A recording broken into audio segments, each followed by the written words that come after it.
प्रवेश किया तो उन्हें कहीं भी मंगल नहीं दिखाई पड़े। अब बैठ जाओ, अब बैठ जाओ। भरत जी ने दूतों से पूछा कि अयोध्या तो हमेशा मंगलों की खानी नहीं है, लेकिन आज अयोध्या में कोई मंगल नहीं दिखाई पड़ रहा। दूतों ने कुछ जवाब नहीं दिया। भरत जी राजमहल में प्रवेश किए। ये सूचना कैकेयी को मिली तो हर्षित होकर आरती लेकर के द्वार पर से ही भरत को अंदर लेकर के आए और भरत को बैठाया। भरत ने पूछा, माँ ये सब क्या हो रहा है? ये अयोध्या में इतना सन्नाटा क्यों है? मुझे लगा था कि मेरे आने की खुशी में अयोध्या को सजाया गया होगा, सब लोग प्रसन्न होंगे, लेकिन कोई प्रसन्न नहीं है। जो भी मेरी तरफ देखता है वो अपना मुंह मोड़ लेता है। ऐसा क्यों माता?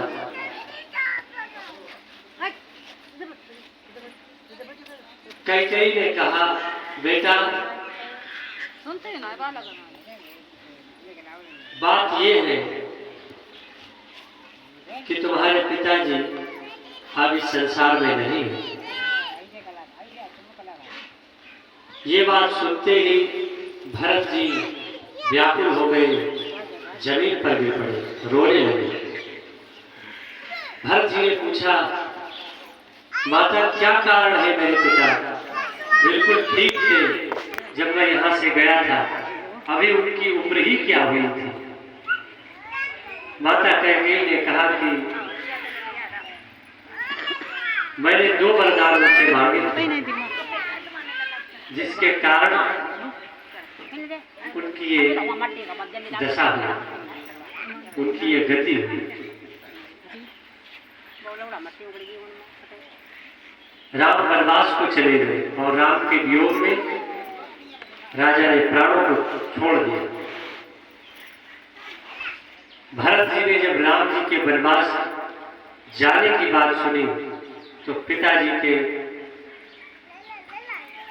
मृत्यु को भूल गए, रोने लगे, विकल हो गए। बार बार कैकेयी भरत को समझाती है, लेकिन भरत कैकेयी माता से कह रहे कि आज से तुम मेरी माता नहीं हो, आज से तुम मेरी मां नहीं हो। तुमने ये सब किया, मेरे बड़े भैया राम को वनवास भेज दिया, तुम्हारे कारण मेरे पिता की मृत्यु हुई।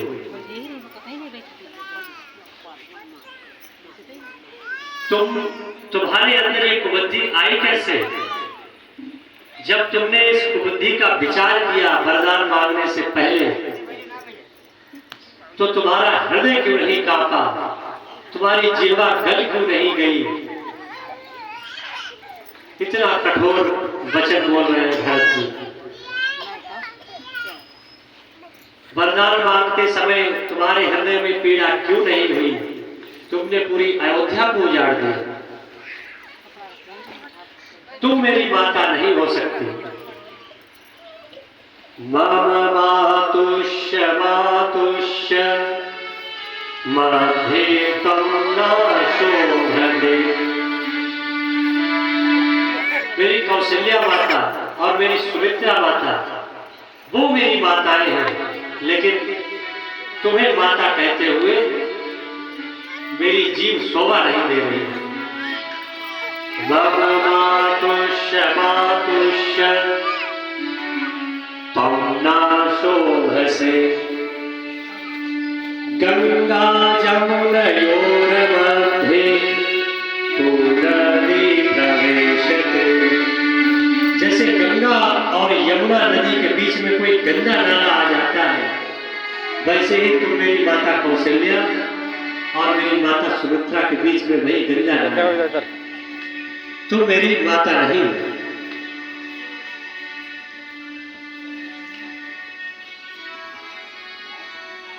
तब तक मंत्रा वहां से निकल रही थी। शत्रुघ्न को भी एक खबर मिली कि इस बीज को रोपण करने वाली मंथरा, तो शत्रुघ्न जी मंथरा को दंडित करने लगे। भरत जी को दया आ गई। भरत जी ने आकर तुरंत शत्रुघ्न जी को छुड़ाया और फिर उसके बाद माता कौशल्या के पास चले गए। माता कौशल्या के कमरे में जाते ही भरत जी गिर पड़े। तावतु तात का देहि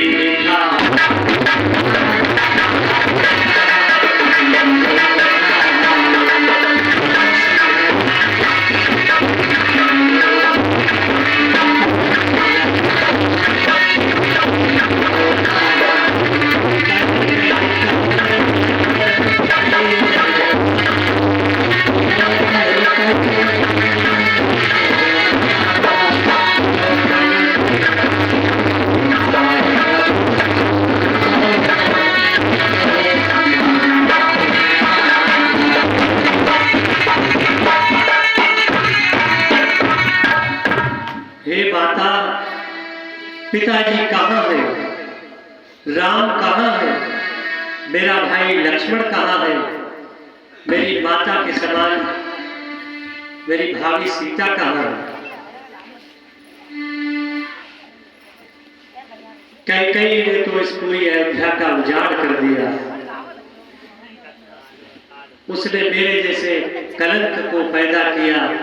मेरी वजह से मेरे बड़े भैया राम और माता सीता को वनवास देखना पड़ा। मेरे जैसा तीनों लोगों में कौन अभागी होगा।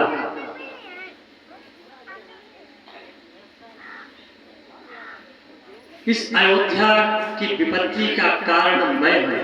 मैं कितना अभागी हूं मैं बता नहीं सकता। इस अनर्थ का बीज तो मैं ही हूं। ये सब मेरी वजह से हुआ है। मेरे जीवन को धिक्कार है माता।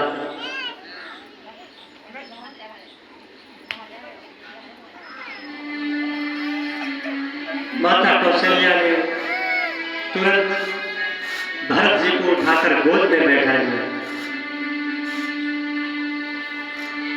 माता कौशल्या आंसू बहाने लगी। बार बार भरत जी को समझा रही है।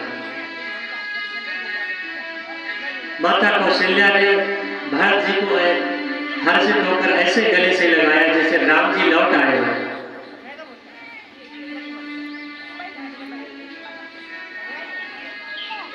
माता कौशल्या कहती है, बेटा इसमें तुम्हारा कोई दोष नहीं है, चुप हो जाओ, रो मत। ये बुरा समय है, इस बुरे समय में धीरज रखो।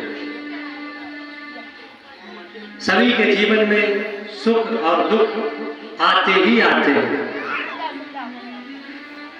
कभी सुख होता है, कभी दुख होता है, कभी फायदा होता है तो कभी नुकसान होता है।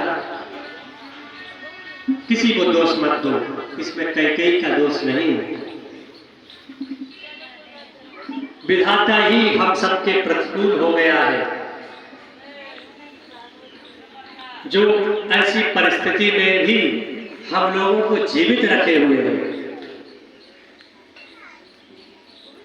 कौन जानता है कि विधाता क्या करे, क्या करवाए, क्या होनी होगी, कोई नहीं जानता।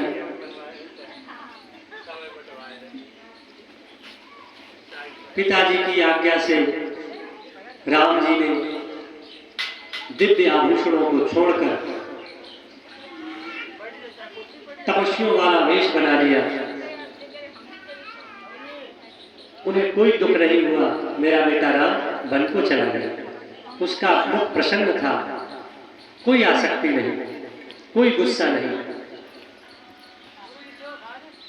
वो हर परिस्थिति में हर जगह संतोष में रहने वाला, ऐसे राम था। जब राम वन को जाने लगे तो सीता और लक्ष्मण भी साथ में चले गए। मैंने प्रयास किया रोकने का, लेकिन दोनों नहीं रुके।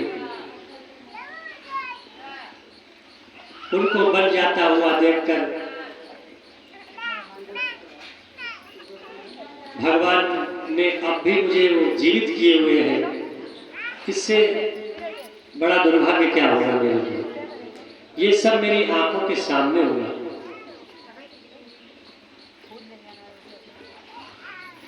माता कौशल्या को वचनों को सुनकर भरत जी सहित पूरा रनिवास व्याकुल हो गया, शोक मनाने लगा। भरत जी ने कहा कि नहीं नहीं माता,